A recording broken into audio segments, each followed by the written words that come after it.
Appeal বিভাগের রায়ের আলোকে কোটার প্রজ্ঞাপন জারি, দাবি মানার পরও সহিংসতা করলে কঠোর ব্যবস্থার হুঁশিয়ারি আইনমন্ত্রীর। এই পরিস্থিতির অবনতি হবে না। যদি অবনতি ঘটানোর চেষ্টা কোনো অপশক্তি করে, সেটার ব্যাপারে আমরা কঠোর ব্যবস্থা নেব। আজ খুলছে অফিস, আদালত ও ব্যাংক, চলবে 11টা থেকে 3টা। ঢাকা সহ 4 জেলায় সকাল 10টা থেকে 5টা পর্যন্ত কারফিউ শিথিল। শিক্ষার্থীদের নিরাপত্তা ও আইনি সহায়তা দেবে ঢাকা বিশ্ববিদ্যালয় কর্তৃপক্ষ। হয়রানির শিকার হলে প্রশাসনকে জানানোর পরামর্শ উপাচার্যের। নাশকতার অভিযোগে বিএনপি জামায়াতের 150 জন আটক, তারেকের উস্কানিমূলক মেসেজ ছড়িয়ে দেন তরিকুল, দাবি ডিবির। এবং পরীক্ষামূলকভাবে ঢাকা ও চট্টগ্রাম সহ দেশের বিভিন্ন জেলায় ব্রডব্যান্ড ইন্টারনেট চালু, বন্ধ থাকবে ফেসবুক ও অন্যান্য সামাজিক যোগাযোগ মাধ্যম। এই ছিল এখনকার সংবাদ সকাল। দেখছিলেন শিরোনাম, সঙ্গে আছি আমি ডানা ইসলাম। এবারে বিস্তারিত। আপিল বিভাগের রায়ের আলোকে কোটার প্রজ্ঞাপন জারি করেছে সরকার। মঙ্গলবার বিকেলে রাজধানীর গুলশানে যৌথ ব্রিফিংয়ে আইনমন্ত্রী আনিসুল হক একথা জানান। কোটা আন্দোলনকারীদের সব দাবি পূরণ করা হয়েছে জানিয়ে তিনি বলেন, নতুন করে পরিস্থিতি ঘোলাটে করার অপচেষ্টা করলে কঠোর হাতে দমন করা হবে। বিস্তারিত শামীমা আক্তার রিপোর্টার। রাজধানীর গুলশানে আইনমন্ত্রীর রাজনৈতিক কার্যালয়ে যৌথ সংবাদ সম্মেলন করেন সরকারের গুরুত্বপূর্ণ 4 মন্ত্রণালয়। এতে আইন, জনপ্রশাসন, শিক্ষা ও তথ্য মন্ত্রণালয়ের মন্ত্রী, প্রতিমন্ত্রী সহ সংশ্লিষ্ট কর্মকর্তারা উপস্থিত ছিলেন। শুরুতেই কোটা আন্দোলন নিয়ে ঘটে যাওয়া অপ্রীতিকর পরিস্থিতি নিয়ে কথা বলেন আইনমন্ত্রী। এরপর সরকারি চাকুরির সব ক্ষেত্রে নিয়োগ সংক্রান্ত কোটা সংস্কার প্রজ্ঞাপন তুলে ধরেন মন্ত্রী।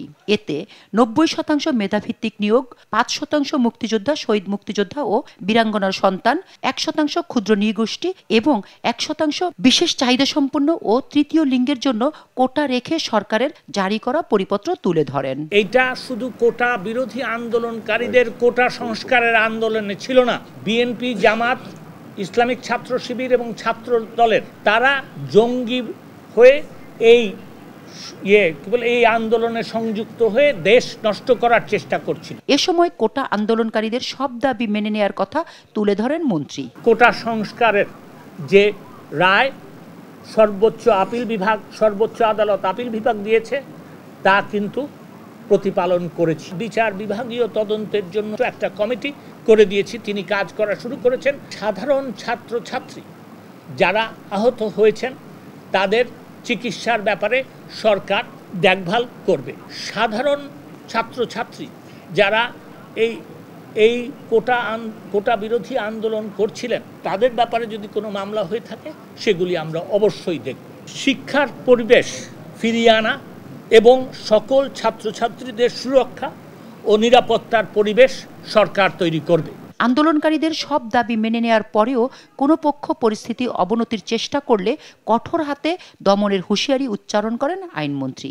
সমস্যা যেহেতু সমাধান করে দিয়েছি, বিশ্বাস যে নতুন করে কোনো আরো সমস্যা তৈরি করা হবে না। এই পরিস্থিতির অবনতি হবে না। যদি অবনতি ঘটানোর চেষ্টা কোনো অপশক্তি করে, সেটার ব্যাপারে আমরা কঠোর ব্যবস্থা নেব। আর তথ্য প্রতিমন্ত্রী জানান, কোটা আন্দোলনে হতাহতের ঘটনা ছিল পরিকল্পিত। আক্রান্ত হয়ে প্রতিহতের চেষ্টা করেছে আইন শৃঙ্খলা রক্ষাকারী বাহিনী। সরকারের প্রতিষ্ঠানগুলো আক্রান্ত ছিল, বিটিভি আক্রান্ত ছিল, সেতু ভবন আক্রান্ত ছিল, ডেটা সেন্টার আক্রান্ত ছিল। আমি বিটিভি থেকে ফোন পাচ্ছি, তারা কাঁদছে, তারা জীবন বিপন্ন, স্যার বাঁচান, আমাদেরকে পুলিশ পাঠাতে হয়েছে, পুলিশকে আক্রমণ করেছে। আক্রান্ত যখন আপনি হবেন তখন আপনার আত্মরক্ষার্থে ফাইট ব্যাক করতে হয়। আক্রমণকারীদেরকে আমরা ফাইট ব্যাক করার ফলে সংঘর্ষ তৈরি হয়েছে, সেই সংঘর্ষে হতাহতের ঘটনা ঘটেছে। কাজে আমরা বলতে চাই যে হতাহতের ঘটনা ঘটেছে তার জন্য আক্রমণকারীরা দায়ী। শামীমা আক্তার, দেশ টিভি, ঢাকা। কোটা নিয়ে সরকার যে প্রজ্ঞাপন দিয়েছে তাতে সন্তুষ্টি জানিয়েছে নরওয়ে। প্রধানমন্ত্রী শেখ হাসিনার সঙ্গে সৌজন্য সাক্ষাতে এসে নরওয়ে রাষ্ট্রদূত এইচ.এস. স্পেন রিক্টার স্পেনসেন এর সন্তুষ্টি জানান তিনি। এছাড়া কোটা আন্দোলন ঘিরে সহিংস পরিস্থিতি নিয়ন্ত্রণে সরকারের পদক্ষেপের প্রশংসা করেন রাষ্ট্রদূত। সাক্ষাৎকালে দুদেশের পারস্পরিক স্বার্থ সংশ্লিষ্ট নানা বিষয়ে কথা বলেন তারা। এ সময় অলসতে দূতাবাস খোলার আহ্বান জানান রাষ্ট্রদূত। এ নিয়ে দ্রুত সিদ্ধান্ত নেওয়ার কথা বলেন প্রধানমন্ত্রী। করোনা মোকাবিলায় বাংলাদেশের পদক্ষেপের প্রশংসা করেন রাষ্ট্রদূত।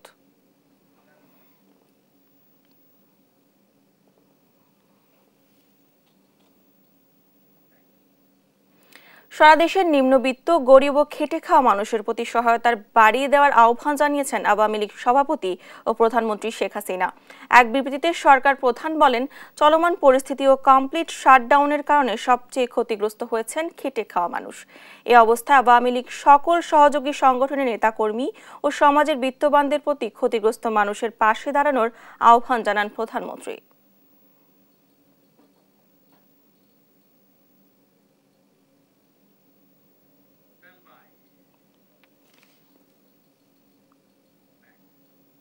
তিন দিন ছুটির পর আজ খুলছে অফিস আদালত। অফিস কার্যক্রম চলবে সকাল 11টা থেকে বিকেল 3টা পর্যন্ত। মঙ্গলবার বিকেলে জনপ্রশাসন মন্ত্রণালয় থেকে জানানো হয়, সরকারি, আধা সরকারি, স্বায়ত্তশাসিত ও বেসরকারি সব অফিস সকাল 11টা থেকে বিকেল 3টা পর্যন্ত খোলা থাকবে। দেশে চলমান পরিস্থিতিতে রোববার থেকে মঙ্গলবার পর্যন্ত সাধারণ ছুটি ঘোষণা করা হয়।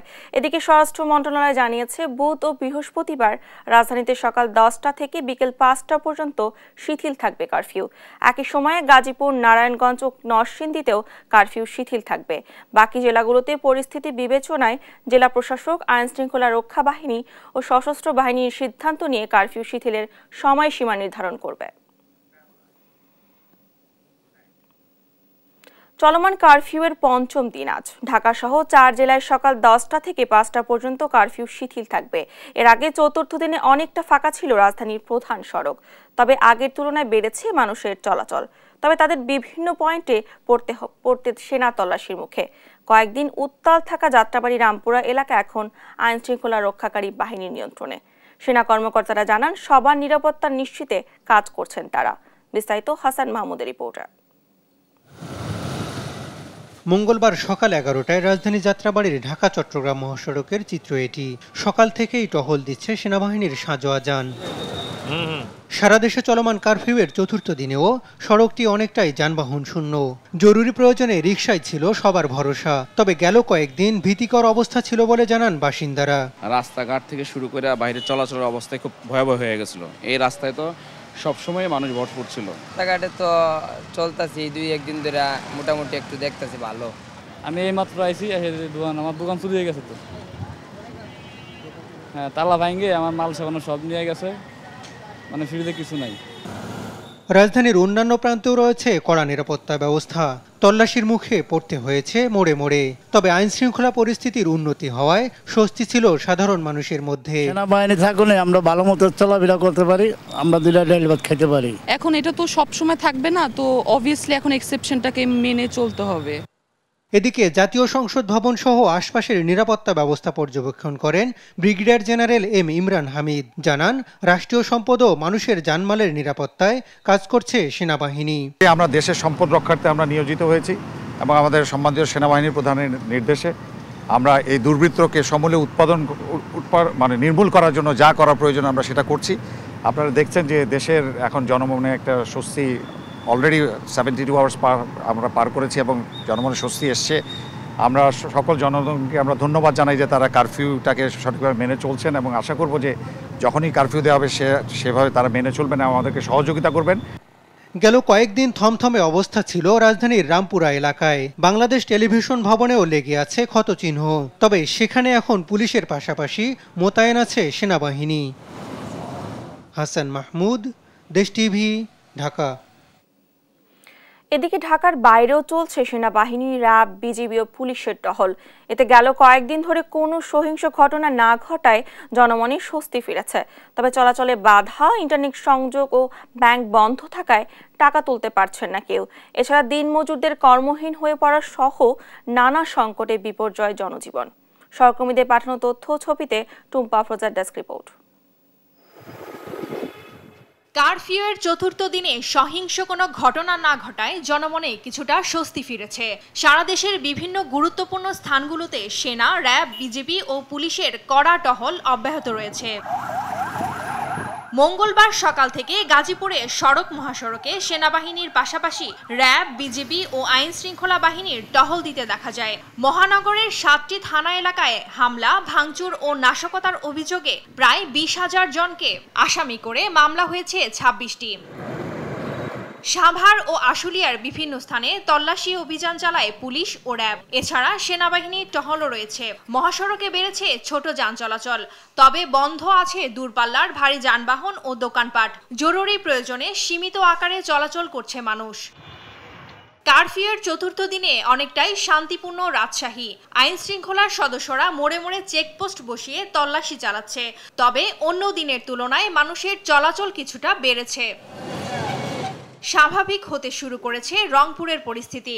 পুলিশ, র্যাব, বিজিবি ও সেনা টহল অব্যাহত রয়েছে। সংঘর্ষ, লুটপাট ও অগ্নিসংযোগের ঘটনায় দুপুর পর্যন্ত ৭৪ জনকে গ্রেপ্তার করেছে পুলিশ। তবে কর্মহীন হয়ে কষ্টে দিন কাটাচ্ছে শ্রমজীবীরা।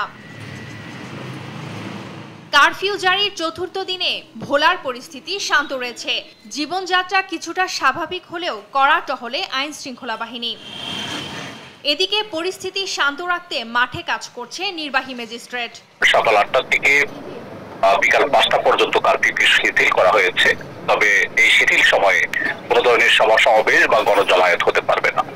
আর আমাদের নির্বাহী ম্যাজিস্ট্রেট সহ আইন শৃঙ্খলা রক্ষাকারী বাহিনী যারা রয়েছেন তারা একইভাবে শিথিল সময় এবং শিথিলের বাইরে যেটা কারফিউ সময় পুরো সময়টাতেও তাদের টহল অব্যাহত রেখেছে।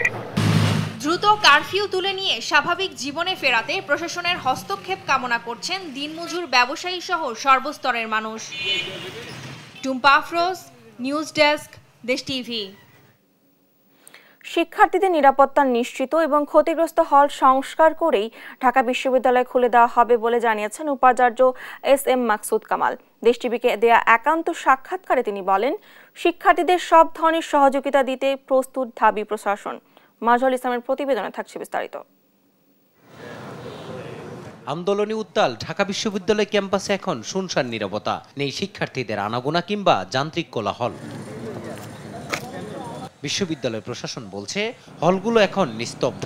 আবাসিক 18টি হলের ক্ষতিগ্রস্ত রুমগুলোতে দ্রুতই মেরামতের কাজ শুরু হবে বলে জানান উপাচার্য। ক্ষতিগ্রস্ত হয়েছে কি পরিমাণ আর্থিকভাবে আমরা বিশ্ববিদ্যালয় মঞ্জুরি কমিশনের কাছে সহযোগিতা চাইব, সেই জন্য আমরা একটা প্রতিবেদন তৈরি করছি এবং প্রতিবেদন প্রাপ্তির পরে আমরা আর্থিক সহযোগিতা পাওয়ার প্রেক্ষিতে আমরা রুমগুলোকে আমরা সংস্কার করব। সাধারণ শিক্ষার্থীদের নিরাপত্তা ও আইনি সহায়তা দেওয়ার কথাও জানান তিনি। কেউ হয়রানির শিকার হলে দ্রুত বিশ্ববিদ্যালয় প্রশাসনকে জানানোর পরামর্শ দেন উপাচার্য। নিরপরাধ শিক্ষার্থীরা যাতে করে কোনো ধরনের হয়রানির সম্মুখীন না হয় সেই বিষয়ে আমরা ব্যবস্থা গ্রহণ করব। আমরা ইতিমধ্যে সেই সিদ্ধান্ত গ্রহণ করেছি এবং আমরা আমাদের শিক্ষার্থীদের মধ্যে যারা কেউ কেউ থানায় ছিল, কেউ কেউ অসুস্থ অবস্থায় বিভিন্ন জায়গায় আছে, আমি ব্যক্তিগতভাবে বহু শিক্ষার্থীর সাথে আমি কথা বলেছি। থানায় যারা আছে তাদেরকে থানা থেকে আমরা নিয়ে এসেছি এবং যারা জেলে আছে তাদেরকেও আমরা আইনি সহযোগিতা দেওয়ার জন্য প্রস্তুত রয়েছি। আমরা চাই যে আমাদের নিরপরাধ শিক্ষার্থীরা কোনোভাবেই যেন তারা ক্ষতিগ্রস্ত না হয়, কোনোভাবে যেন হয়রানির সম্মুখীন না হয়। আমাদের কোনো শিক্ষার্থী যদি আমাদের কাছ থেকে যে কোনো ধরনের সহযোগিতার যদি প্রয়োজন হয় কোনো শিক্ষার্থী, আমরা অনুরোধ করব আমাদের কাছে যেন তারা যোগাযোগ করে আমাদের সাথে। জানান বিশ্ববিদ্যালয় খুলে দেওয়ার পর শুধু বৈধ শিক্ষার্থীরাই হলে উঠতে পারবেন এবং মেধার ভিত্তিতে সিট বন্টন করা হবে। প্রভোস্ট কমিটির সভা করেছি এবং প্রভোস্ট কমিটির সভায় হলগুলোতে শিক্ষার্থীদেরকে একটি সুনির্দিষ্ট সমন্বিত নীতিমালার মাধ্যমে রেগুলার এবং মেধাবী শিক্ষার্থীদেরকে হলে উঠানোর জন্য আমরা পরিকল্পনা গ্রহণ করেছি। কোনো শিক্ষার্থী চাইলে আর্থিক সহযোগিতা দিতেও ঢাবি প্রশাসন প্রস্তুত বলে জানান উপাচার্য। মাজহারুল ইসলাম, দেশ টিভি, ঢাকা। সারা দেশে সংঘাতের উস্কানি দিয়ে তারেক রহমানের মেসেজ ছড়িয়ে দেওয়ার অভিযোগে বিএনপির উপদপ্তর সম্পাদক তরিকুল ইসলাম তেনজিংকে গ্রেফতার করেছে ডিবি। এছাড়া ঢাকা মহানগর উত্তর ও দক্ষিণ বিএনপির সভাপতি, সাধারণ সম্পাদক সহ বিএনপি ও জামায়াতের 150 জনকে আটক করা হয়েছে। মঙ্গলবার এক ব্রিফিংয়ে এসব তথ্য জানান ডিবি প্রধান হারুনা রশিদ। বলেন, সাধারণ শিক্ষার্থীদের কোনো রকম হয়রানি করা হবে না, তবে যারা হামলা ভাঙচুরে জড়িত তাদের খুঁজে বের করে আইনের আওতায় আনা হবে।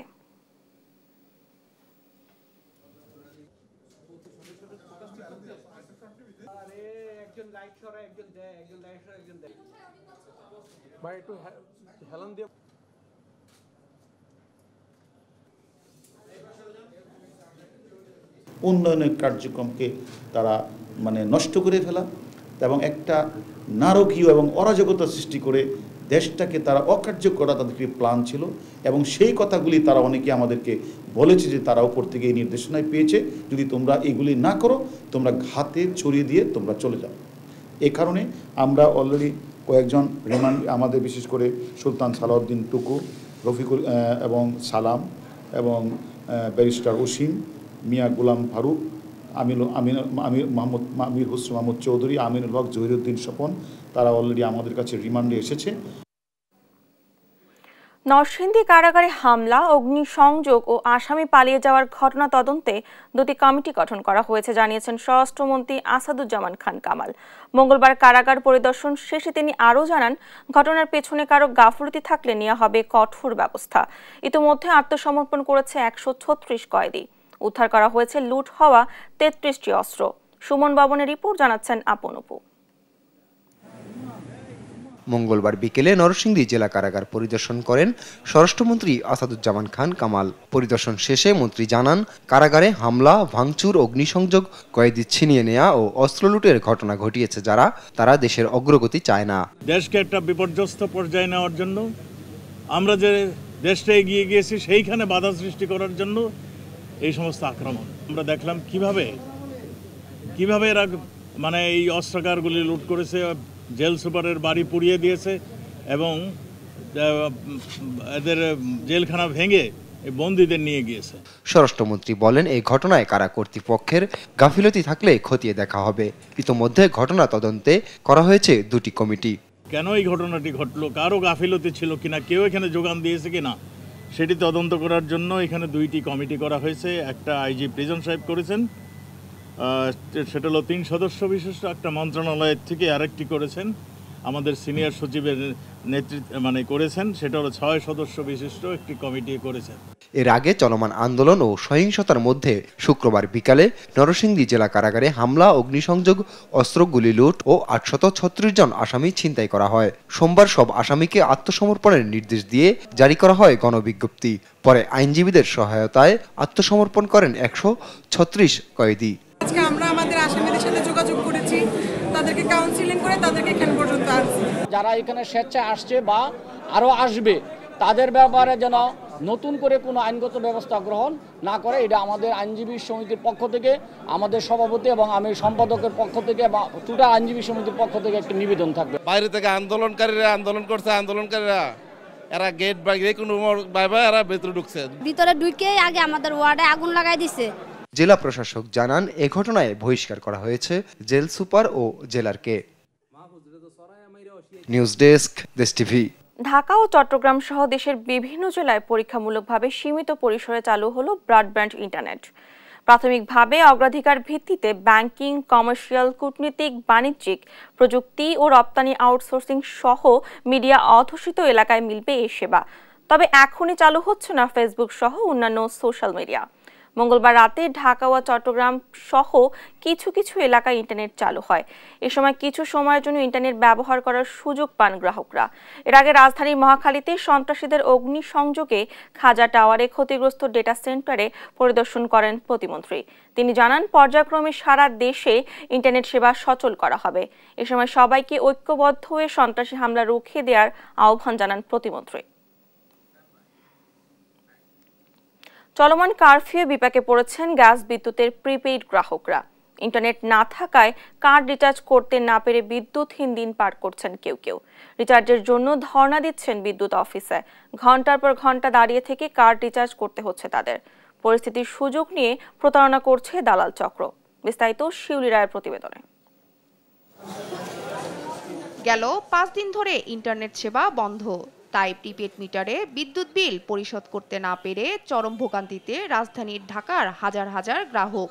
শুধু বিদ্যুৎ খাতেই নয়, অচলা অবস্থার সৃষ্টি হয়েছে ইন্টারনেট নির্ভর অন্যান্য পরিষেবায়ও।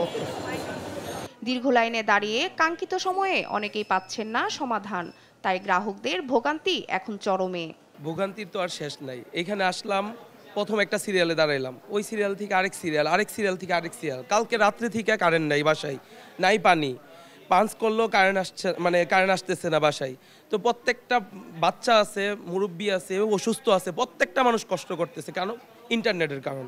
আপনি আর 2 দিন যদি ইন্টারনেট না থাকে প্রত্যেকটা মানুষের ব্যাংক থেকে টাকা ওঠাও বন্ধ হয়ে যাবে। অনেকে আছে অনাহারেও দাঁড়ায় আছে, নাস্তা পর্যন্ত করেনি, 3টা ঘন্টা ধরে দাঁড়ায় আছি আমরা। এই তো বাচ্চা কাচ্চা নিয়ে সমস্যা বিরাট, কারেন্ট নাই, তো কারেন্ট না থাকলে অনেক সমস্যা, বুঝেন না, অনেক সমস্যা। ইন্টারনেট সেবা বন্ধের কারণে তো দেশের অনেক কিছুই বন্ধ, অফিসিয়াল কাজ অনেক সমস্যা হচ্ছে, প্রিপেড মিটারে রিচার্জ করা যাচ্ছে না, ডেস্কোর মোটামুটি সব দিক থেকেই আমরা কিছুটা সমস্যার মধ্যে। এদিকে এমন সংকটে সুযোগ নিচ্ছে অনেক প্রতারক দালাল চক্র। প্রতিদিন রিস্কাওয়ালা আসছে, তাদের সাথে একটু কথা বলতে যাইতে দেয় না। কেউ আমাদের কিছু করবেও না, এটাই আমাদের মনে দুঃখ। আসি যাচ্ছি এই ভোগান্তি, এই যে আসছি যাচ্ছি, কাজ হচ্ছে না, লাইনে দাঁড়ান, এখান থেকে ওখানে, ওখান থেকে ওখানে, এইভাবেই আমাদের চলছে। ডেস্কো বলছে দ্রুত সমাধানের অংশ হিসেবে গ্রাহকদের লোন হিসেবে রিচার্জ দিচ্ছেন 3 থেকে 5,000 টাকা পর্যন্ত।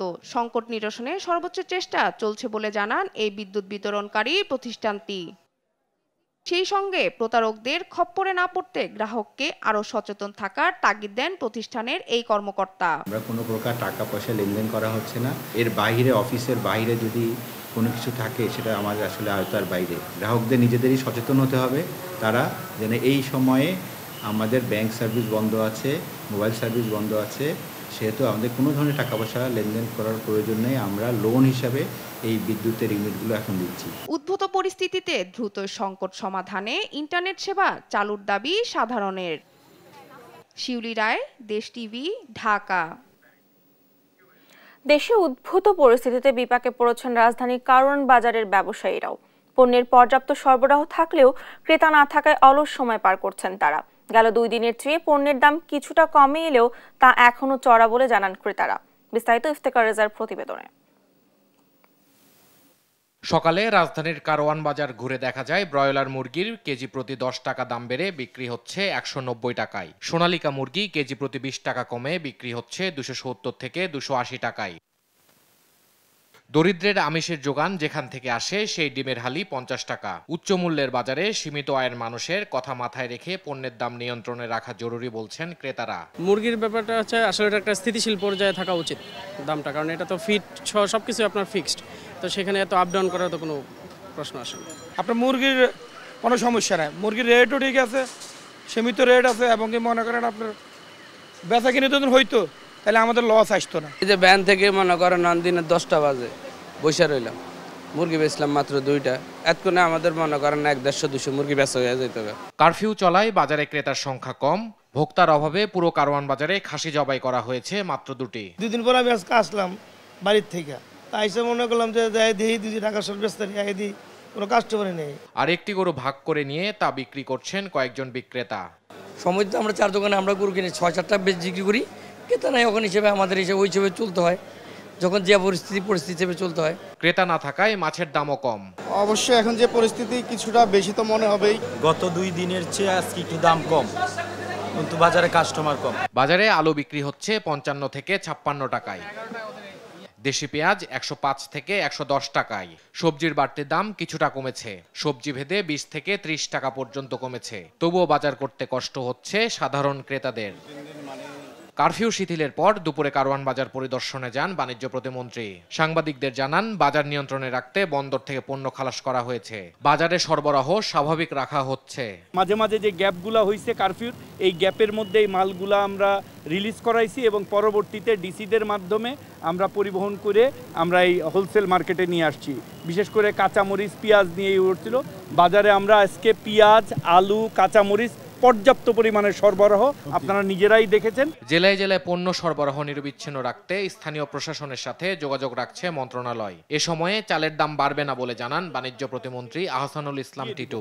আমাদের সাধারণ মানুষ কোনো সময় কষ্ট পাবে না। ইফতেখার রেজা, দেশ টিভি, ঢাকা।